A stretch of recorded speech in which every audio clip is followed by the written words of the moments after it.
The Valaran coalition had been dying for 300 years, not from disease or famine, but from hatred.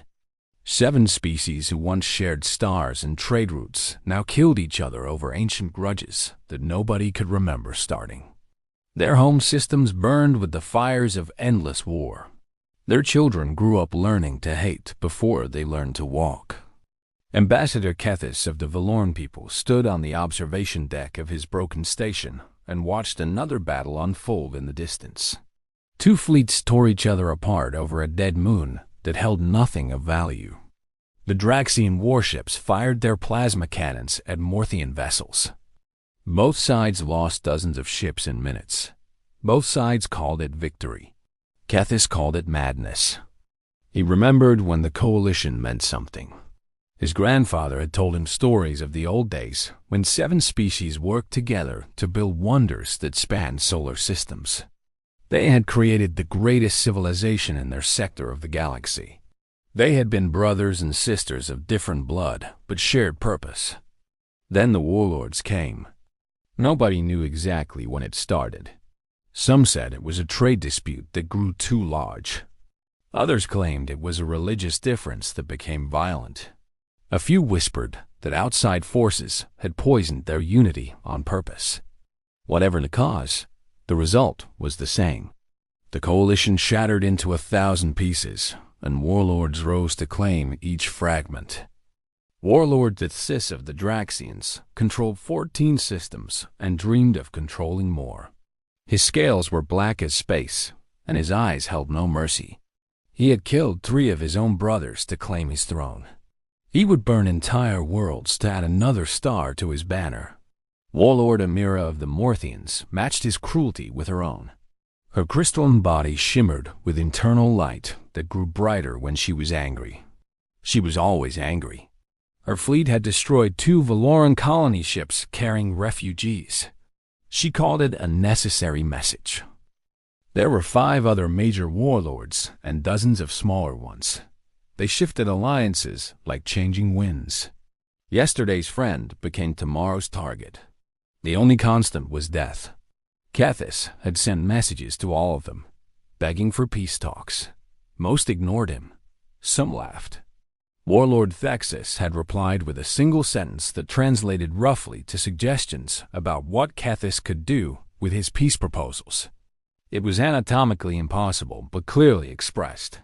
The old ambassador had nearly given up hope when the humans arrived. Their ships appeared at the edge of coalition space without warning. 12 massive vessels in formation, each one larger than anything the warlords commanded. They were painted in dark blue and silver, and they moved with a grace that seemed impossible for their size. The lead ship broadcast a simple message in perfect Valaran language. This is Admiral Helena Cross of the Terran Imperial Fleet. We come seeking trade and friendship. We mean no harm to those who mean none to us. The warlords did not believe in friendship. They saw only threat and opportunity. Warlord Thexis moved first. He gathered 60 of his best warships and jumped to intercept the human fleet. His plan was simple. Destroy the newcomers, capture their technology, and use it to finally crush his rivals. He had won 100 battles with similar tactics. Admiral Cross did not seem concerned when the Draxian fleet surrounded her ships. She stood on her bridge with her hands clasped behind her back, watching the tactical display with calm brown eyes. Her crew moved around her with quiet efficiency. "They are charging weapons, Admiral," her tactical officer reported. "I see that, Lieutenant. Orders?" Helena considered for a moment. "Open a channel to their flagship." Warlord Thexis appeared on her view screen. His black scales gleamed under harsh lights, and his teeth were bared in what his species considered a dominant display. "Human, you will surrender your vessels and submit to my authority. Resist, and I will scatter your atoms across this system." Helena nodded politely. "Warlord Thexis, I have read your history. You are a skilled military commander. You have won many battles against opponents who outnumber you. I respect that accomplishment." Thexis was not expecting respect. It confused him for a moment. Then you understand that resistance is foolish. I understand that you have never faced a Terran Imperial fleet. Helena's voice remained calm and friendly. We do not wish to fight you. We came here hoping to establish trade relations that would benefit both our peoples. However, if you attack us, we will defend ourselves. I want you to understand exactly what that means before you make your decision. Threats from a species we have never heard of mean nothing. Not a threat. Information. Helena gestured to her tactical officer. Please display our defensive capabilities for the Warlord. What followed was a 30-second presentation that changed everything Thexus thought he knew about warfare.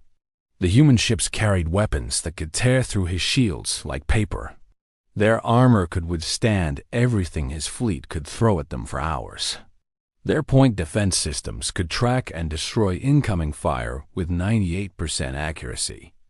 Their engines could outrun anything he commanded. Thexus was not a stupid being.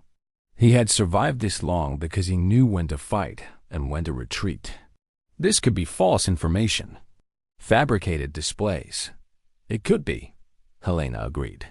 There is only one way to know for certain. But I would prefer to avoid that experiment. Your people have suffered enough from war. So have your neighbors. So have all the species in this coalition that used to stand together.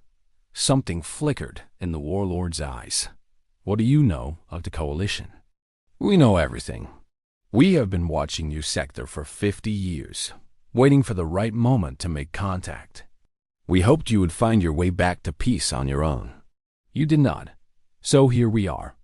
To conquer us while we are weak? Helena laughed, and it was a genuine sound without mockery. Warlord, if we wanted to conquer you, we would have done it decades ago.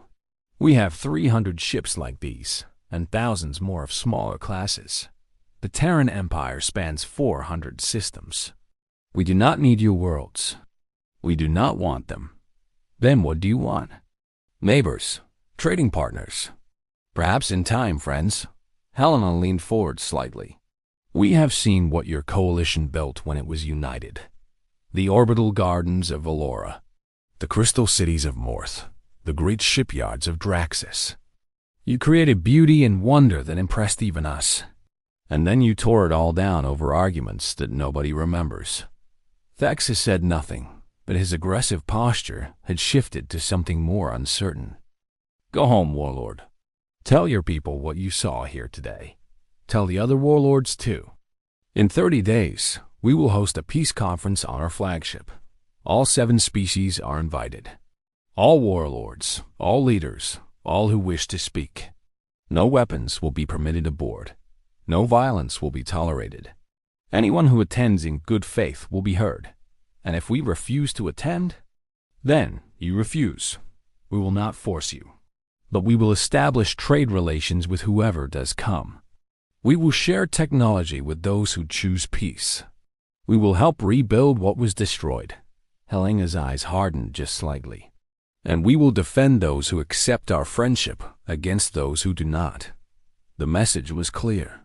Join us or stand alone against an empire that could crush any warlord without effort. Thexus withdrew his fleet without firing a shot. Word spread quickly through coalition space. The humans had turned back the most aggressive warlord without a single casualty on either side. Some called it luck. Some called it trickery. Some called it hope. Ambassador Kethis wept when he heard the news. For the first time in his long life, he allowed himself to believe that his people might survive. The peace conference exceeded all expectations. 6 of the 7 major warlords attended personally. The 7 sent representatives.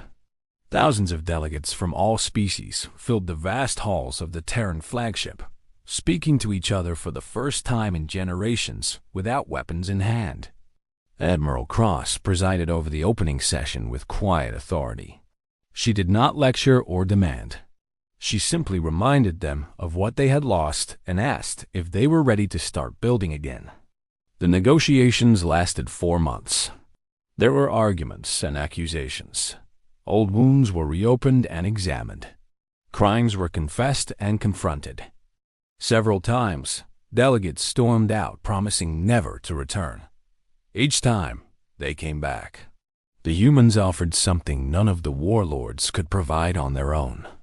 They offered a future that was not measured in conquest and revenge. They offered technology that could feed hungry worlds and heal damaged ecosystems. They offered trade routes that connected to markets larger than anything the Coalition had imagined. They also offered something less tangible, but far more important. They offered an example. The Terran Empire had its own history of division and war.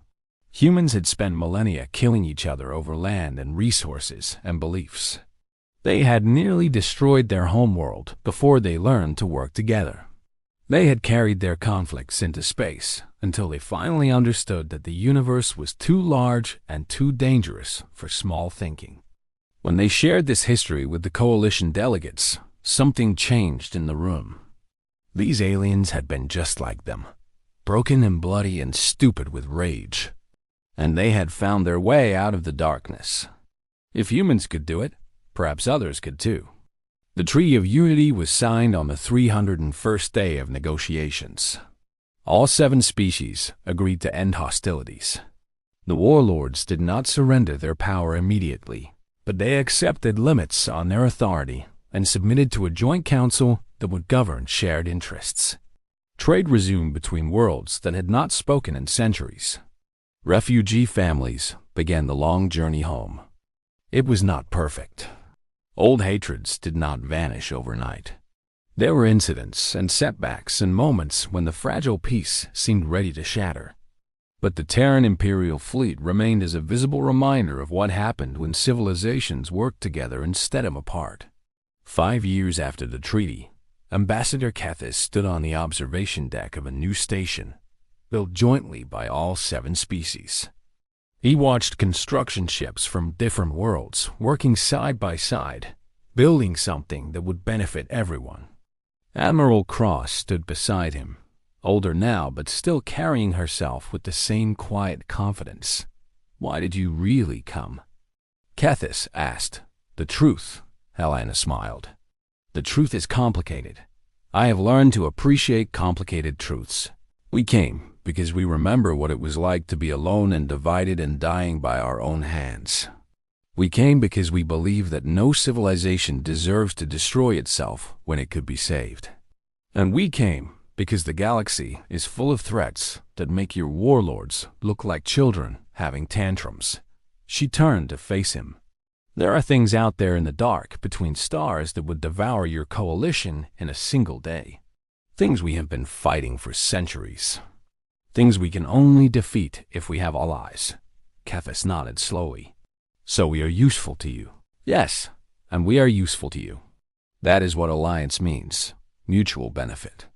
Shared strength." Helena looked out at the construction ships. "Your coalition built wonders that took our breath away. Imagine what we can build together." The old ambassador felt tears forming again, but this time they were not tears of grief or relief. They were tears of joy for a future he had never expected to see. The warlords had divided his people for 3 centuries. The Imperial fleet had united them in a single year, not through conquest or domination, but through the simple offer of something better. Kethis had lived long enough to understand that this was the greatest weapon of all. Not missiles or shields or engines that bent space. The greatest weapon was hope, and the humans had brought enough to share with everyone who was willing to accept it. In the years that followed, the Valoran coalition became one of the Terran Empire's closest allies. Together, they faced the darkness between stars and held it back. Together, they built wonders that neither could have imagined alone. Together, they proved that even the deepest divisions could be healed when enough people chose to try. And when other broken civilizations were discovered on the edge of known space, tearing themselves apart just as the coalition once had, they sent their own ships to offer the same choice: join us or stand alone. Build with us or crumble separately. Hope or despair. Most of them chose hope.